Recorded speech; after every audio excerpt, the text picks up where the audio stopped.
Hello, everyone, and welcome to this episode of the CTF Weekly Recap. I promise we're live today. We're definitely not doing a pre recorded session, not in the slightest. And I'm joined here by my wonderful co hosts. Guys, if you would like to introduce yourselves. Hi, I'm Renee, also known as Slappy Slapster. Hey guys, I'm Miski, leader of Annihilation and former admin. Yo, what is up, cappers? I'm Carson.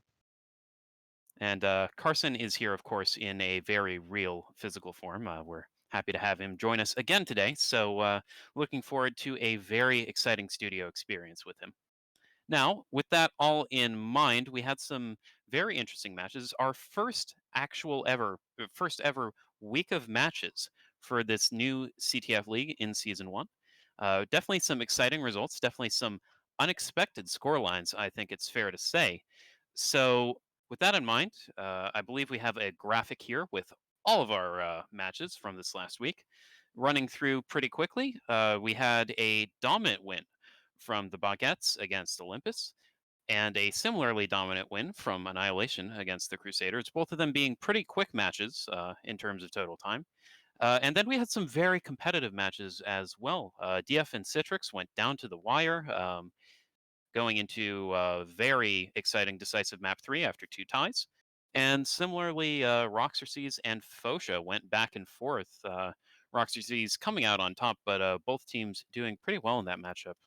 And again, decided by a very strong map 3 from the Roxerces. Now, with that in mind, I believe we're going to be going right into our recaps.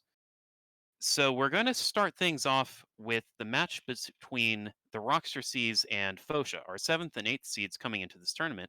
Although now, after 1 week, Roxerces is actually top 3 in the standings based off of their cap score. So definitely a strong showing from them. Mike, what do you think gave them the edge? I think there's a lot of things they did very well in this match, but the X factor for me was definitely 93.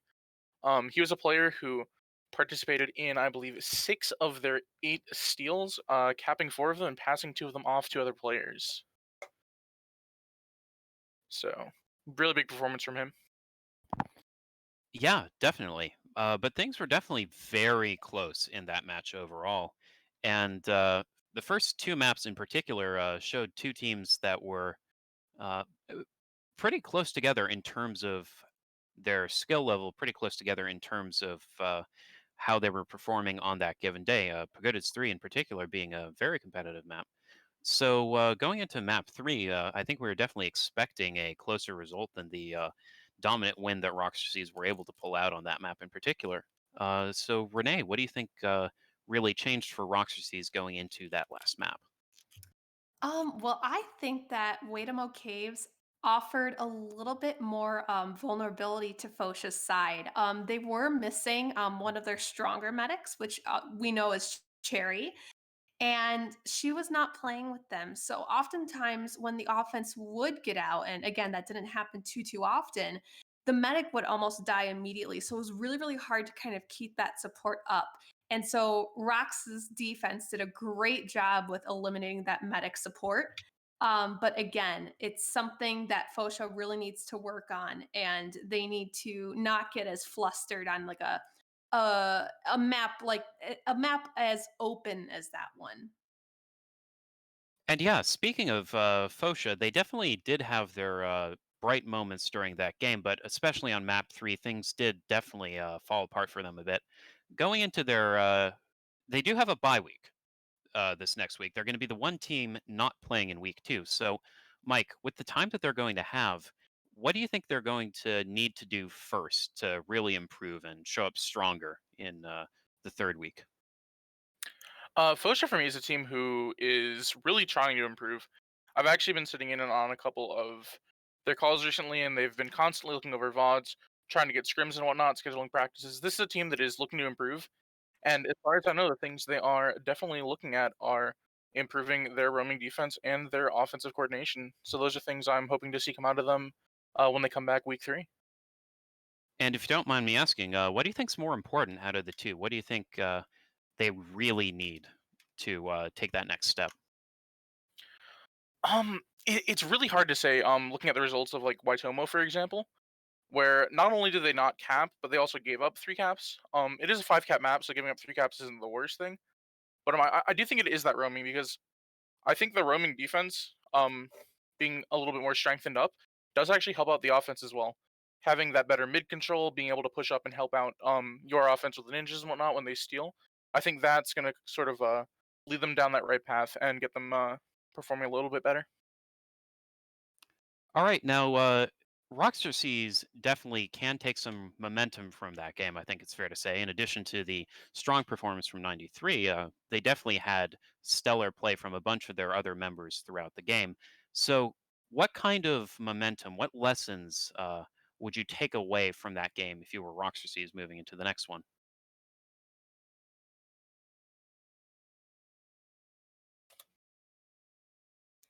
Apologies, I did forget to direct that at someone, so I was going to go to Renee for that. Yeah, so I think in addition to having that really, really passionate speak from that little speech from Bar at the end when we brought him in here for a post game interview, that in addition to their passion and their desire to get better, it really kind of drives them. I also think Bar has the ability to kind of diversify himself as a character in this whole game. There were several occasions where we saw him go on elf offense and then suddenly transition to pyro defense and then ninja defense. So he does kind of switch according to what they need. And oftentimes that's very, very hard to do on a team because you have people set in these certain roles, these certain jobs, so to say. And so having that on a team is very, very excellent in terms of actually adjusting and adapting to that environment. All right. And Roxy do have a very interesting schedule coming up. They're going to get a bye week in the fourth round of the tournament, but their next two games are going to be against teams that I think they realistically have a shot at taking down and realistically would want to take down if they're going to get pretty far in this tournament.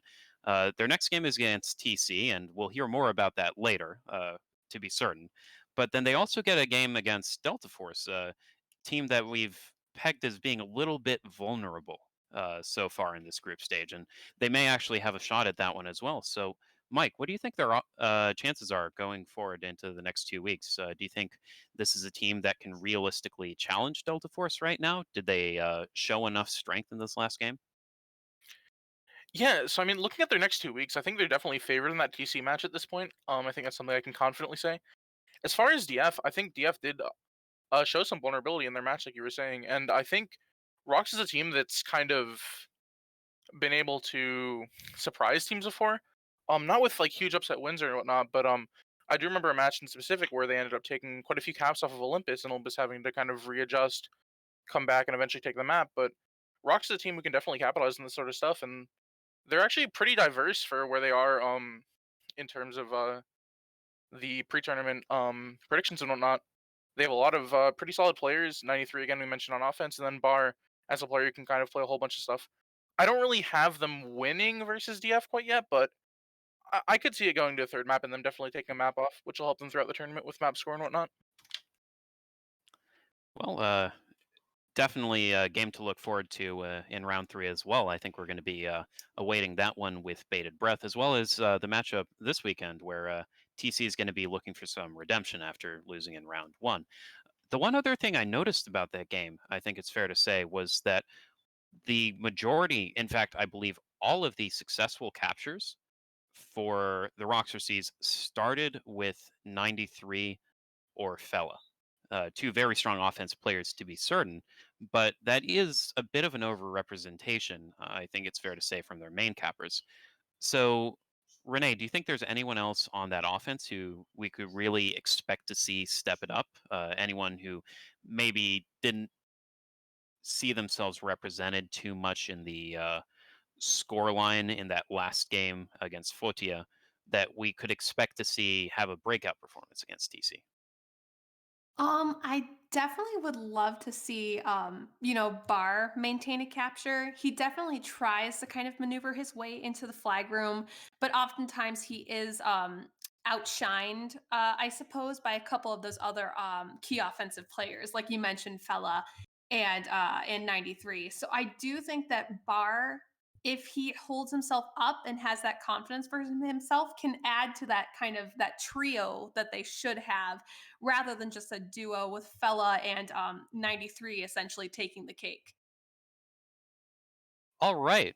Well, moving right on along, the next match we had that weekend, and actually chronologically, the first match of the first round of the first ever CTF League was Annihilation against the Crusaders. And I know we were more or less all present for that. I think I was actually the only person here on this desk who was not playing in that game. And, you know, it was, I think it's fair to say, a pretty straightforward game, a bit one sided on that. But I think there were definitely, well, obviously, definitely positives for Annihilation, and I think some positives for TC as well. It's fair to say. Mike, what were your thoughts on that game? Yeah, I mean, obviously, I played for Annie. Carson did as well. We were the ones who actually got most of the caps that game, and I think Nin might have gotten the other. So all the captures were done by people on this desk.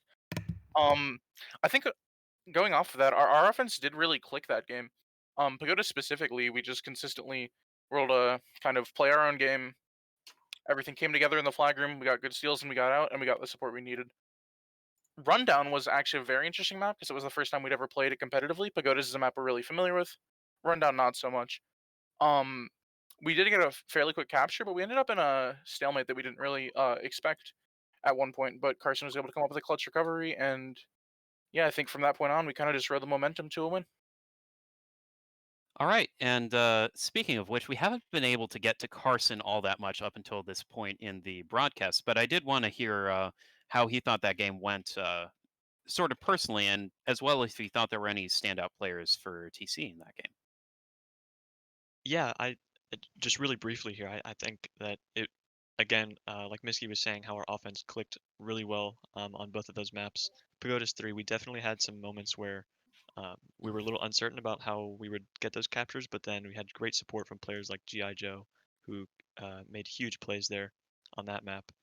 And for TC though, on the side of TC, I think again the G Henry in the flag room is always a fear for any offense player going against the Crusaders. And he had a valiant he put up a valiant effort, to be frank. So that was definitely like our biggest worry as a team going against the Crusaders. That was our biggest threat, as far as getting captures against them. All right. And before we move on here, G.I. Joe, obviously a big threat and someone to be scared of every time he steps into the server. For TC, do you guys think there were any lessons that you could take away from that match that might help you out next time around playing Roxerces against in this upcoming round, Renee? I think a lot of what happened in that game was due to a part of stressful communication, especially on the offensive end of everything. It seemed a little bit chaotic. And unfortunately, I think that that kind of was our downfall. But fortunately, we were kind of able to make light of it and still have fun regardless. But in terms of lessons, I think that it did kind of push us forward to have some more practices and to especially coordinate our offensive front so that we can be better prepared for our upcoming match, which we will discuss a little bit later. Yeah, absolutely. And I think we're all definitely looking forward to that one. Should be a pretty exciting game this week. So we're going to move right on then to, I think, the closest game this weekend. Maybe not the most unexpected result, as Citrix definitely did come out on top at the end, but it was a very close game throughout. And I think, at least for myself personally, I was expecting to see Citrix win a little bit more cleanly in that game. And Delta Force definitely put up a valiant effort, I think it's fair to say, kept things very close, tied the first two maps, and just weren't quite able to finish at the end. So Carson, going into that match, why do you think Delta Force might have been able to subvert some of our expectations? Why do you think they did better than some people were expecting? Yeah, I think a lot of their efforts to keep it as close as they did were in part due to the fact that their offense, for the first couple of maps, their offense was doing surprisingly successful. I saw several moments where players like DTJ, who we typically don't see in a chemist offense role, do that or fill that role really well for Delta Force. And then you also had the Spartan 33 and Gengar Sleep, a pretty formidable soldier duo in my opinion. And um, those two combined really work well together, especially on Rundown when they started off on such a strong note. And as the only person who picked Delta Force for last week's match out of the people here at the desk, I was pleasantly surprised by how well they kept it close with Citrix for those maps. Yeah, and we can definitely talk about the prediction a little more later on. But Gengar Sleep, I think it's fair to say, did definitely have a standout game. Certainly outperformed my expectations. Now, with that said, I think the biggest shift in that match happened between the second and third map. There were some personnel changes throughout. Both teams switched to a different style of offense and defense, I think in part because of the map. Because Waitomo Caves does preference a certain style of offense and defense a little more than others. But Mike, what do you think out of out of all the different changes that took place between map 2 and map 3, what do you think hurt DF the most? You know, whether it was a change in approach from Citrix's offense or a change in personnel, what do you think really made the difference in map 3? I think down the stretch in map 3, DF had a couple poor adaptations. We'd been noting limited archer value throughout the match. I know the commentators were at some point, which did become an issue on Waitomo, which isn't, I guess, as well known of an archer map as some maps like Peg 3 and even potentially Rundown. They did eventually swap off of defensive medic, which is something I wasn't personally a fan of, considering how good their Pyro Code Bastion had been playing that game. They ended up putting an extra player on their roaming, but it seemed like Citrix was still getting a lot of players in, so it does seem like they weren't really coordinated on a roaming or something was going wrong, and Code would get overwhelmed, and that led to the last few of Citrix's caps. So I think probably switching off that def med might have been the worst mistake they made that map. Yeah, and of course, that's not to say the Pyros didn't have highlights. There were some very flashy chase downs, especially on map 3 on both sides to start the map off. But with that all in mind, I did notice that the Pyros were getting limited impact, I think, on both sides of the map, both Ring Wraither and Code. Kind of got muted value in that particular game. So, Carson, having seen that match, I was wondering why you thought that might be the case. I I think that a lot of the pyro value we see diminish there was the I noticed that Citrix opted to run when they saw that there was no medic defense and the fact that Spades had um, subbed out of the game for map 3 for Delta Force. Their choice to run a double heavy offense, I believe, I think was map 3. Um, that was one of the things, especially for that side of the map, that I saw really cancel out the pyro with no defensive medic to keep the heals going there.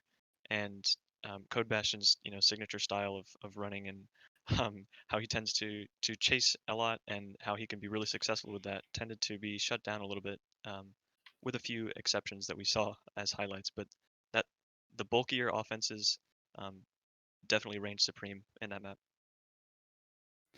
Yeah, and that was a real difference in approach, I think it's fair to say, between Delta Force and Citrix. You definitely saw Delta Force focus a little bit more on soldiers for their offense on map 3, whereas the side of Citrix, they went to a bulkier approach. Bub was playing heavy for most of the map and definitely saw some success there.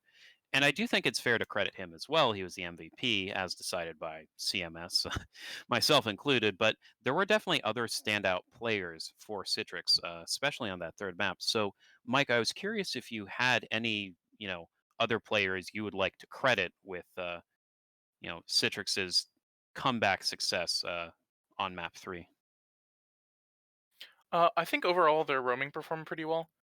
We saw some steals from some players we don't normally see steals from. I guess it's fair to say, in the form of Vetus and College Degree on that map. Both players who are known like for roaming. College roaming up, I believe it was a ninja steal that he actually got and a pasta bub. So good play by him. And like I said, I do just think I believe they ended up running the scout. They're running double ninja at some point. Their roaming did really just contain Delta Force's offense and stop them from being able to contest them on Waitomo. Yeah, definitely. And it was interesting to see how Tree impacted their roaming. better known as Forums or Sam to some people. He was one of the newer additions to Citrix, and I do think he made a difference as well. But Carson, Delta Force has come pretty close to winning a lot of, very big matches recently. They came very close in the tournament against Olympus and Delta Force, falling just short at the end. They came very close to getting what some people would have considered an upset win against Citrix, despite the seeds in the first round of this tournament. They always seem to be that one little bit short. So if you had to provide a prescription for Delta Force to fix their I don't want to say choking woes because these are often games where they're not expected to win, but to fix that little bit of underperformance at the end of some of these important games, what do you think they should be doing? Where should Delta Force really look to step things up? Right. It's a tough thing to make a single kind of comment on, I guess. But if I were to try to do that, I think really just staying with. I know that Delta Force has definitely tried to pick up a lot of newer talents we've seen um, in the community, really, and I think making sure that those specific players are staying, mentally in the game and not getting too aggravated at anything that's not going their way or stuff like that.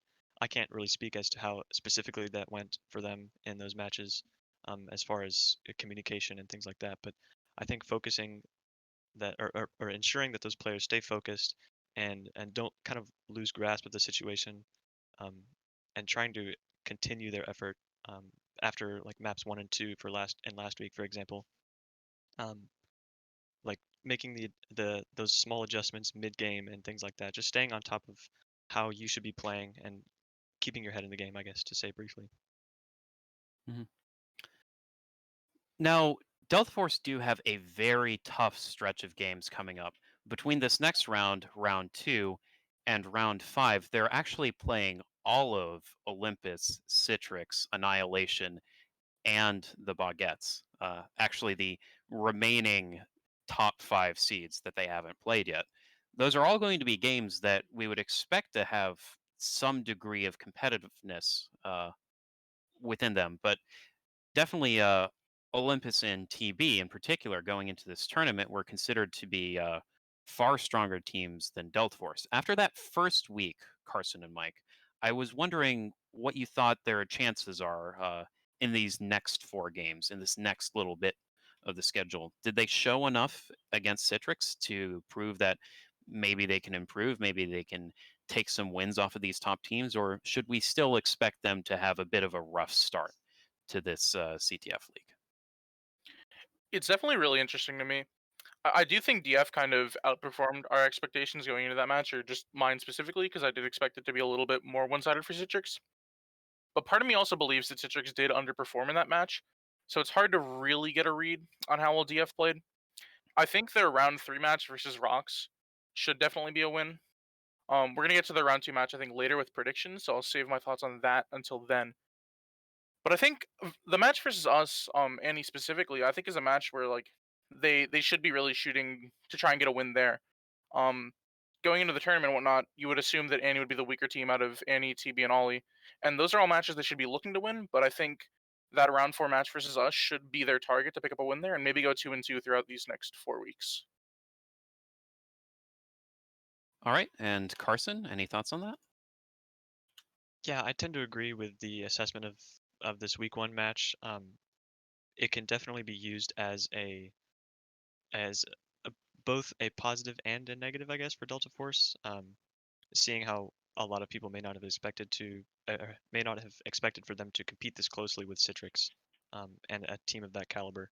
But and so that can definitely be used as a stepping stone to move up in the ranks, and as despite their seed, how many people kind of um, view them as below some of the ones that are below them, I guess, if that makes any sense. But I think, again, just maintaining that morale, especially in the next few weeks, will be huge for them. Despite the odds maybe being against them, I think they can definitely pull at least some map wins away from these higher seeded teams. All right.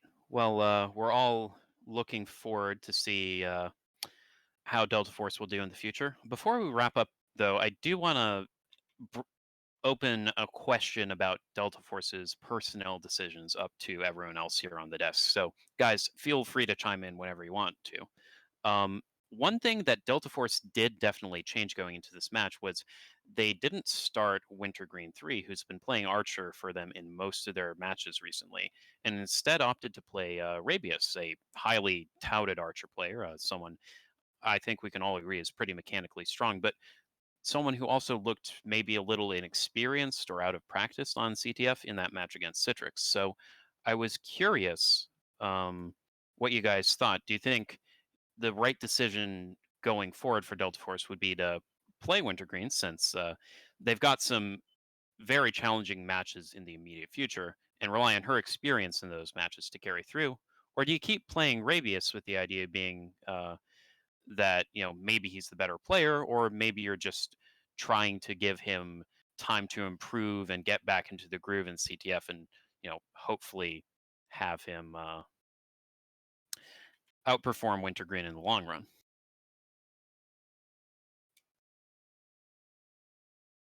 Yeah, I definitely think that playing him on well, for one, those maps the last week were probably not the most favorable Archer maps, and it was an interesting choice for sure, especially as far as from a leadership perspective, Wintergreen has been a pretty staple member of that roster.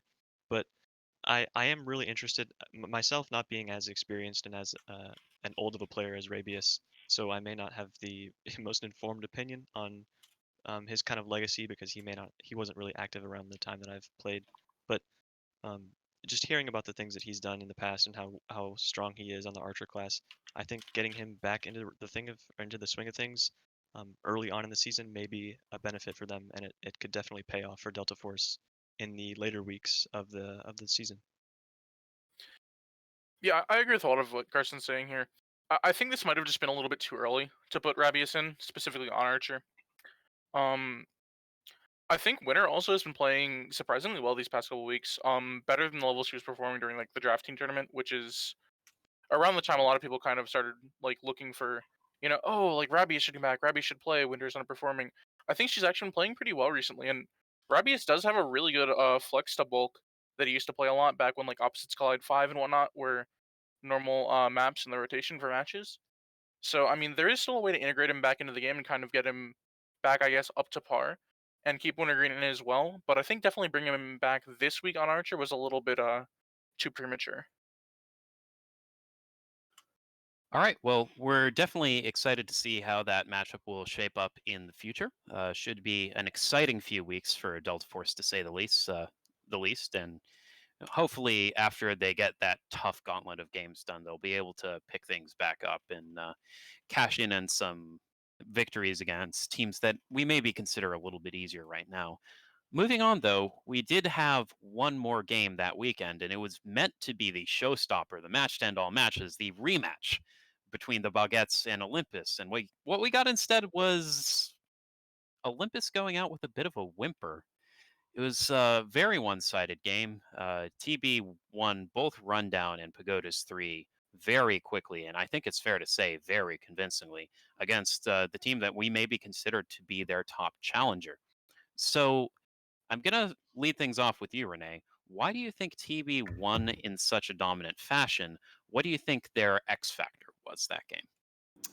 You know what? It was a game that I think everyone was expecting a little bit more out of, and everyone was looking forward to it. And I think it was very, very subpar compared to our expectations, unfortunately, especially after such a close matchup in their most recent official with one another. We were probably expecting to see that again, and everyone was very disappointed. I think personally, my gut feeling told me during the second map on Pagodas 3, as soon as Recovs got that ninja cap because there was some kind of communication error with when the timer was starting, I knew that that was going to drive them to failure potentially because it caught them off guard. I think they were a little bit flustered by it. And then I think that eventually started spiraling downhill. And I don't think they could really cohesively come back together as a team from that because it was very, very frustrating and just kind of threw them for a loop. So I do think that that might have been whether it was intentional or not. I think that might have been TB's reigning factor was that quick cap within like the first 15 seconds, no joke, of that match. And I think that that led Olympus to really freak out and not really know where to go from there. So it did kind of it was a shock factor. Yeah. The one thing about that though was that that was on map two, and by that point in time, TB had already had a really strong first map on rundown. So Carson, I'm curious what you thought TB's X factor was on that first map before things really started to break down for Olympus. Yeah, I definitely think that TB definitely they they did a lot stronger than a lot of people may have expected against a pretty renowned defense in the form of Olympus's roaming and their overall just PvP talents on the defense side of their team. I think that from the other matches we've seen in week one, that rundown tends to have a little bit of bias towards the elf class, and we saw that again. Another example of it was what we saw in the TB match where Exedra and Sabwu both got very good opportunities as elf and eventually capitalized on that. Whereas on Olympus's side, they haven't really had a standout elf player. Maybe Aussie hit or participated can flex onto that, and we've even see Sensational play that. But I think that the elf strength on TB's side, especially in this match, and just the individual potential that a lot of their offensive players have, um, really set them apart on and allowed them to get a breakaway 4-0 win on that first map. And do you think it was a little bit of a meta mismatch for Olympus then, that maybe focusing on soldier offense as much as Olympus does was a contributing factor in their downfall? Um, yeah, I definitely think that was a big part of it as well. With a lot of their offense players playing soldier or heavy and such bulk heavy compositions, I think that that may not have been their strongest approach as far as a choice for competing against TB, who have really good insta kills, who could wipe out those bulkier threats like Chick D on Assassin, BM5 on Archer, and Shui on Pyro. Those aspects of the Baguettes defense really shut down the stronger, often regarded bulkier offense players on the Olympus side. Yeah. Now, Renee, I was curious what you thought of Olympus's performance overall in that game. I know you mentioned earlier that the cap from Recovs really did seem like the final nail in the coffin, the killing blow that Olympus just couldn't recover from. But I was also curious just what you thought of Olympus's performance more generally. Is this a sign of Olympus perhaps being a bit weaker than we expected them to be? Or do you think this is more just one rough game that they can come back from without too many problems? I think in a sense, it's weaker in the format where um, they are more prone to getting frustrated, perhaps even more so than they used to be. And I feel like once that happens, it's kind of like a progressive crack in your windshield. It just kind of keeps on getting bigger and bigger and bigger until it just completely shatters. So I think that is the one thing that they need to work on. And I think that they have acknowledged that at this point. They're very, very self-aware of what happened in that match. But their offense, especially, their primary offensive components, like Ducks fan and Leo now, and Justin as well. All of them need to be more cohesive. And I think one of the interesting things is Carson did mention this is that they need more elf strength. And Aussie is working on that, especially right now. But I think it needs to be prepped and polished up a little bit more before they can truly hope to see a capture from that elf class, especially since Aussie is so, so, so strong on soldier and heavy. It is something that he needs to focus on. And I think that if they polish that up a little bit, in addition to maintaining their attitudes and their positivity throughout the game, I think that they will come out stronger than what we just saw them do in the past match. Yeah, and that will be important, I think it's fair to say, because while their match against Annihilation is a bit further on in the season, they're going to be playing two of the tougher teams in this league, Delta Force and Citrix, in the next 2 weeks. So those are definitely not games that Olympus can fall asleep and win, to say the least.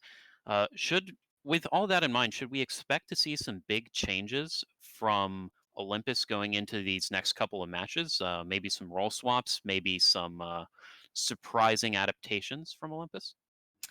Um, I think it'd be interesting. I know Food Court is working a lot on his pyro defense, which is a very, very interesting shift. But then again, we also have, over on that side, we have some strong medic offensive players that we've seen who are just kind of sitting there and hiding and waiting for their powers to be shown. So I think that that is an interesting switch. And again, with the Aussie point, I really want to see him work more in Elf because I think he has great potential as just a general offensive player. If he can add that to his repertoire efficiently, I think he'll become more of a triple threat where you have that soldier, heavy, and elf availability on his offensive front. So those two roles, I think, should be the standout highlights of what we should see from Olympus in the future. Fingers crossed. All right, definitely plenty to look forward to on that front from the sound of it. One thing I did want to bring up as well, though, was that was the first official, I believe, where we got to see Carowinds on Pyro.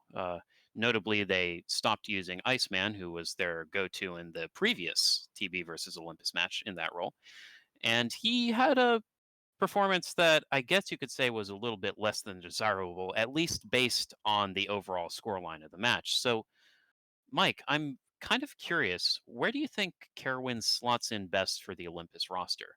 Is it as a roaming ninja player? Is it perhaps playing a bulkier role on defense? Do you think his pyro is actually quite strong and, something that Olympus might want to use in the future and that, the game against TB was just a series of issues unrelated to Carowin's pyro? What do you think? Yeah, I mean, the pyro question for Olympus is a really tough one. I definitely think Kara has been playing pyro a lot in PPMs, and he's proven himself as definitely one of the better pyros in the game. I think it's fair to say. But for me, I just feel like Kara gets so much more value on that roaming. Like for me personally, he's one of the hardest bulk and ninja players to fight on offense. Like consistently throughout like the last 2 3 years, I've always struggled against him. So I like seeing him on that roaming, but I'm just not sure what they do for their pyro role if that's the case. I've heard that Iceman doesn't really want to play it. I've seen Food Court playing it in PPMs recently and whatnot, but either way, like would really like to see them keep Karo on more of that roaming again bulk and ninja role, but to do that they're gonna have to figure out their pyro situation pretty quickly at the moment. Yeah, definitely a very volatile situation for Olympus, and it'll be interesting to see who they elect to go with against Delta Force. Uh, Perhaps we might even see Food Court's Pyro, although that also opens up the question of who's going to be playing medic for them on offense. But moving over to TB, our victorious team from that matchup, Carson, I was curious what you thought of some of their choices in their defense composition. Notably, they did spend a significant portion of that game running both Recovs on Scout and Chickdee on Assassin together with just the one Ninja. Do you think that's maybe a look that we'll see other teams try to emulate in the future? Or is it more TB playing to their specific strengths and less to the meta that other teams consider good?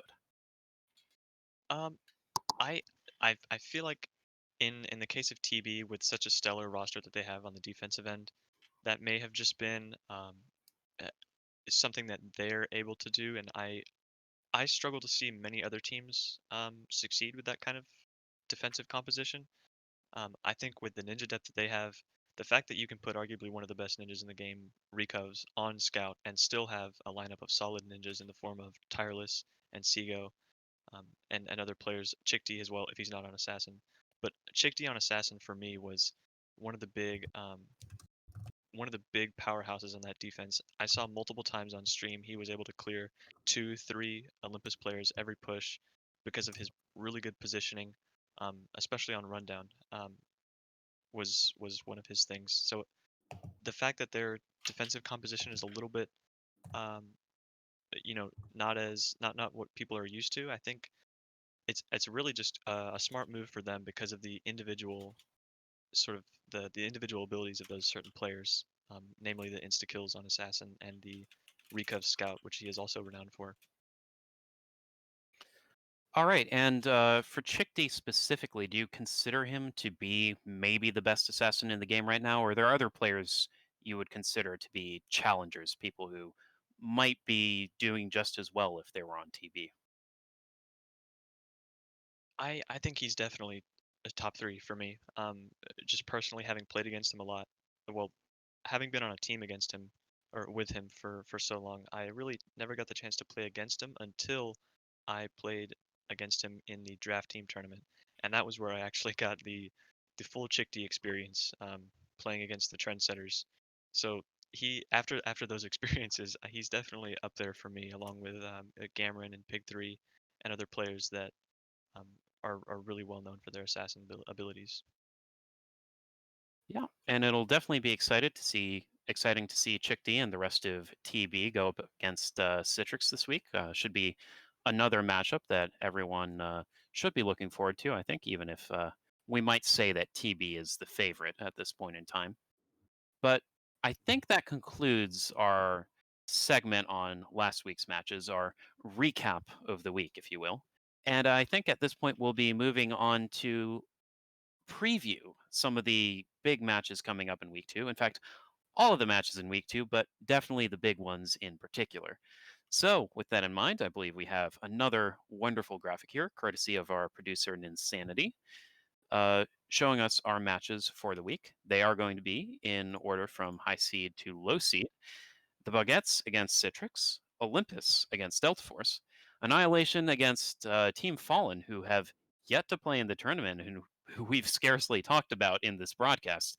And then, of course, the Crusaders playing Roxerces, matchup of the 6th and 7th seeds. So, a lot of games that actually could be pretty competitive still this week, even if not every team is playing a seed that's right next to their own. Um, but before we get into our predictions for this week, I think it's pretty fair that we look back and see how we did last week, because we definitely had some correct predictions. I think we did fairly well overall, but there are definitely some mistakes made from people other than myself, because I'm perfect, of course. But starting off, we actually had a couple analysts predict Fotiá over the Roxerces in a matchup that was, I think it's pretty fair to say, close, but not that close. So, Renee, what went wrong there? I think that I was just so surprised by Fotia's power when they really came at us, against the Crusaders in their first round. And I was really, really expecting them to carry that momentum forward because they were on a roll. So I was fully expecting for them to kind of bring that to the table for Rocks, and for Rocks to be a little bit thrown back by that, I should say. And for some reason, even though it was very, very close at some points, it just was not meant to be. And again, I think I mentioned this before, but I do believe that Fotiá was missing a couple of key players and their importance on that roster and giving them that strength. So I do think that that is something that they need to work on, and hopefully we see more success from them. Yeah, maybe a little bit of recency bias uh, with that prediction, but one area where recency bias didn't contribute, I think it's fair to say, was Carson picking Delta Force over Citrix. And that, again, very competitive game. Delta Force definitely showed up to that, but you were going against everyone else. So I'm curious Yes, what you saw in Delta Force. man, I was really banking on their leadership and synergy, especially on offense. Having played with several of their offense players in the draft tournament, I was familiar with some of them, specifically like Gengar Sleep and players of that nature. And I thought that if they were able to hold it together with their defensive roster, like Code Bastion, Gamron, Spades on bulk as well, who ended up leaving map three, um, I thought that that would be enough, and I was really excited to possibly have the chance to make fun of everyone else here this week. But unfortunately, map three did not go my way for that one. Yeah, and what a prediction that would have been. I mean, if we had gotten that one wrong, I don't think we'd ever hear the end of it. Oh, But really? speaking of never hearing the end of it, I think the person who was most spectacularly wrong in this last set of matches was Miski, because while he did only get the one prediction wrong, what a prediction to get wrong. I mean, Olympus didn't show up at all. Mike, what were you thinking? All right, listen. So I stuck my neck out. I made double prediction. I committed to it. Okay. I believed Ollie was gonna win. I talked to two of my boys, Justin and Aussie, after the broadcast. They said, "Listen, we're gonna win." Okay. And then they just came out and they didn't. You know, it was a tough prediction. You know, maybe I shouldn't have done it, but I did. I, it was like Dux is coming back for the match. We got Caro and Pyro. It's gonna be really good. They promised it was gonna be really good. It wasn't that. Yeah, I don't think I can let you just sell out Olympus like that. Though, let them take the fall for you. I mean, that was your prediction. I mean, You yeah, may, like you have yeah, the ability to judge these teams, look at them, and make your own calls, not just listen to Olympus. So, yeah. I mean, I made the wrong call. You're right, but you know, not gonna get any wrong this week though. That's what I'll say. That was all the right, only mistake. all right. Well, I'll hold you to that. If you do in fact get any wrong this next week, then I mean, I don't know what to say, to be honest. But we are going to be looking at those predictions for the next week. Everyone has submitted their predictions. For the fine folks here on the desk, this is the moment where you want to click that spoiler button and see what everyone else predicted. And already we don't have nearly as much disagreement uh, as we did last week. Definitely, in fact, we're all in agreement on both the outcome of Baguettes versus Citrix and Annihilation against Team Fallen. But we've got two very spicy predictions here.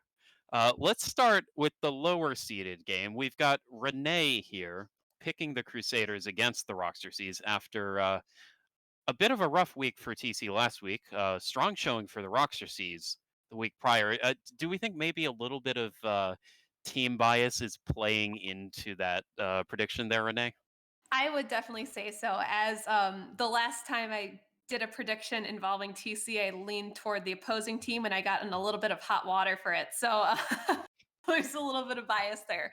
But aside from that, I think TC, we as a whole have been working really, really hard since Annie to kind of drive ourselves forward. And again, we've had a couple of practices since then, just because we want to stay on our game and really, really, really stay in touch with some of the maps and some of the gameplay. And so we tried to use that to our advantage. In addition, I think we are probably better suited to go against Rocks because we have played with them firsthand in an unofficial about a month or so ago. And it went pretty well. We got a chance to kind of see what their defensive cracks looked like, what their offensive cracks looked like, if there's any way we could kind of like slip in between that and cause something to really happen for us in our favor. And so I think with that knowledge, we might have a little bit of a foot forward. So while I will say, quite honestly, I got to be honest here, team bias, but I think that there is a good chance that we could give Rocks a run for their money. Do you want to predict a score line for that one as well, or at least give us a number of maps that it's going to go to? Oh my goodness! Obviously I'd love it to go to 3. I think it's more fun that way and much more competitive and interesting. So I'll just say 3 for now and keep my fingers crossed. All right. Well, we'll see how that prediction turns up. The other spicy one, though, I think it's fair to say will be a little bit further down the road. First off, Mike, you want to give us a summary for why we expect Annihilation? All of us expect Annihilation to get the win against Team Fallen. I think overall it's just gonna be a similar situation to our TC game. I think Team Fallen might be slightly weaker as all, which is leading me towards making this prediction. I think we match up across the board better on pretty much every position. I think is fair to say. And I just think our offense is going to click again, and our defense is going to be able to hold long enough that we'll, be able to come out on top with 2 pretty quick games.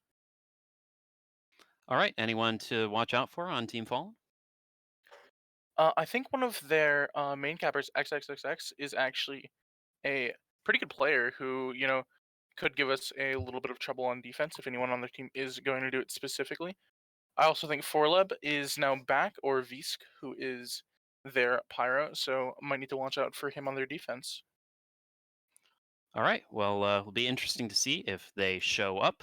Moving on along, I'm going to save Olympus versus Delta Force for the end here, since that's our one remaining area of disagreement. But TB against Citrix is a match where you do have two teams that are pretty competitive. I was curious, and anyone here, help me out, chime in.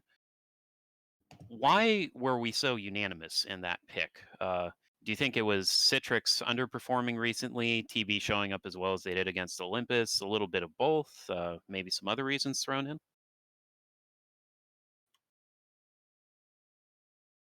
I think this is the case where, again, Citrix did kind of underperform against DF, and I think TB kind of performed even better than we expected them to against Olympus. So this is a situation where TB beat a team that we have ranked above Citrix, and Citrix underperformed against a team we have ranked below them.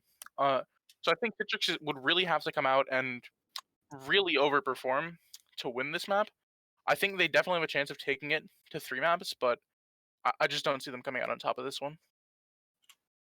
Renee, I'm curious if Citrix were to win in that match, if they were to pull off the upset, who do you think would be able to really put them over the top? Who should we look for as a potential threat to TB from Citrix?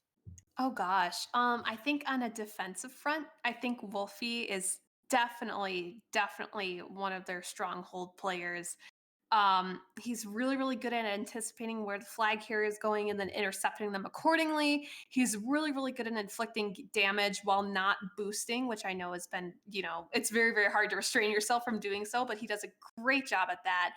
I also think that Five Head has a lot to bring to the offensive front, in addition to the Fatal Best, who, of course, we know is a very, very, very well articulated elf main, and Flays even as well, perhaps on Chemist or even Elf, as we have seen him play recently.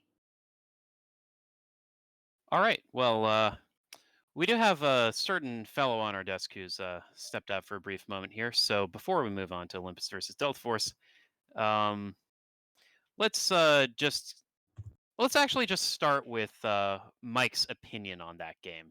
You backed up Olympus in the week prior. You definitely sold yourself out for them a little bit with that prediction favoring them over TB. So you're going back to them this week, and I'll admit you're not alone on it. But why should we expect Olympus not to underperform this week? Why would you expect them to actually just show up and take the win against DF? Yeah, so here's the thing, right? That TB and Ollie match, none of us expected it to be as dominant as it was. And the reason for that is because Olympus is a good team. Everyone knows they underperformed in that match. And I mean, I think it's fair to say at this point that Olympus does kind of have a habit of underperforming in some of those bigger matches. I don't think this DF match is going to be nearly as stressful for them. And I think they're going to come out playing their game, and I don't think Delta Force is going to be able to adapt. All right, now Carson, you've gone for Delta Force again. They weren't quite able to pull it out last week, although they did keep things competitive. But why go back to them against the second seed in the tournament, a team that we all expected to be pretty tough? Yes, so I definitely took a risk with my prediction last week, and I'm taking another calculated risk here. Maybe it's just the fact of the matter is that I'm just really bad at math or something, but I I'm with these maps, I am all aboard the Gammon train on Airlock 1, and I think that the Archer potential that Delta Force has could be also used on Low Rise as well, seeing as that's a pretty hard map to contest the Archer on.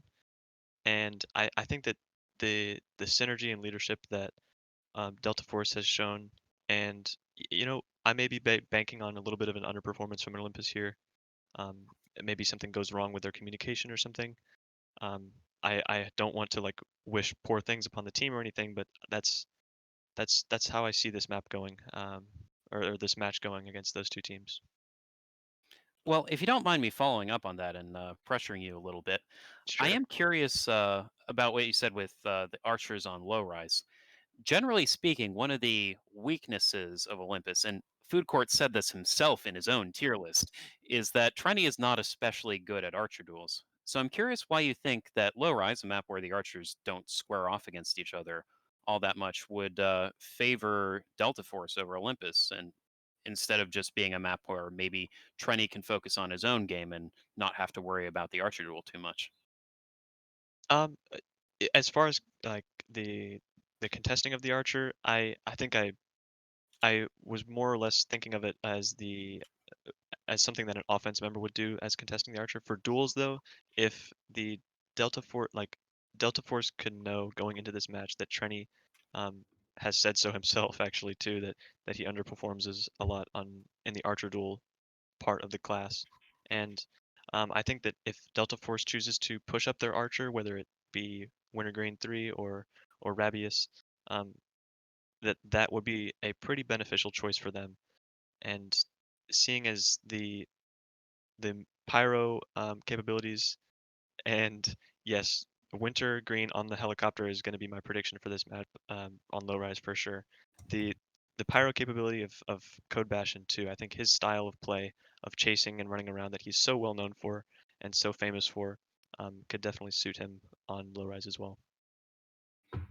All right. Well, it's definitely a bold call. We'll look forward to seeing how that prediction turns out. We'll look forward to seeing how Renee's prediction turns out, and also look forward to week 3, where myself, Mike, and Carson all have to figure out who we're going to predict out of Annihilation and TB. That'll be pretty fun. Looking forward to that. Before we close today, um, we've got a lot of teams trying to stand out in this week. Week 2 is when you would start to see teams expect to start teams. Excuse me. Expect to see teams start to solidify and start to react to how other teams are playing, adjust their play style, and so on and so forth. So, having a strong performance in round 2 of the tournament might, even be a bit more of a statement than a big win in the first week. With that in mind, I'd like to go through each of you guys and see who you think will be the biggest standout performer of this week. Is it going to be TB, Delta Force, Olympus? Will the biggest winner of the week be Fotiá because they're sitting out? What do you think, Carson? I I think there's a lot of chances for teams to make some big upsets.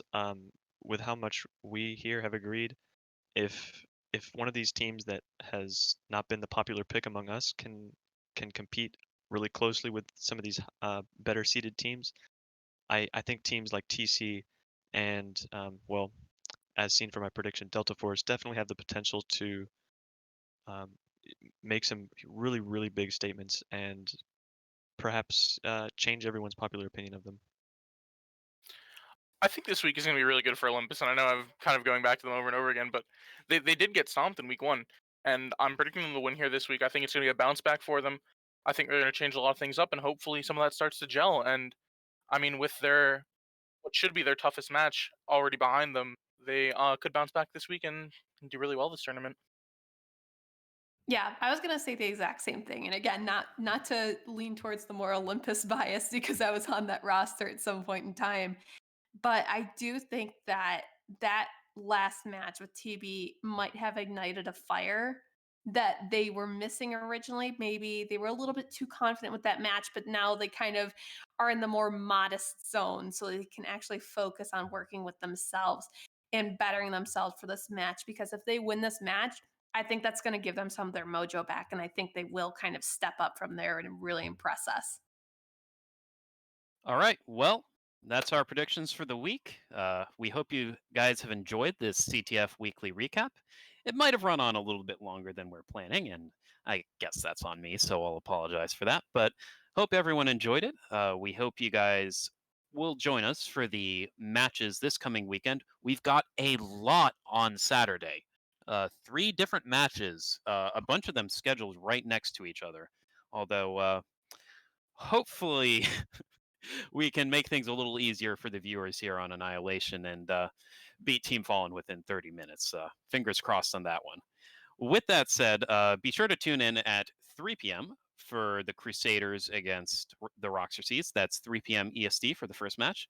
And then TB against Citrix will be at 4:30 p.m. EST with Annihilation against Team Fallen. being at 4. Then be sure to join us Sunday as well for the last match of the week. That, again, is going to be the fateful match between Olympus and Delta Force, two teams that I think we're expecting to be pretty competitive with each other. And definitely will also decide a lot of the arguments we had here on the desk today. So, looking forward to that, to say the least. And we hope to see you guys back for week 3 of the recap here. See you soon.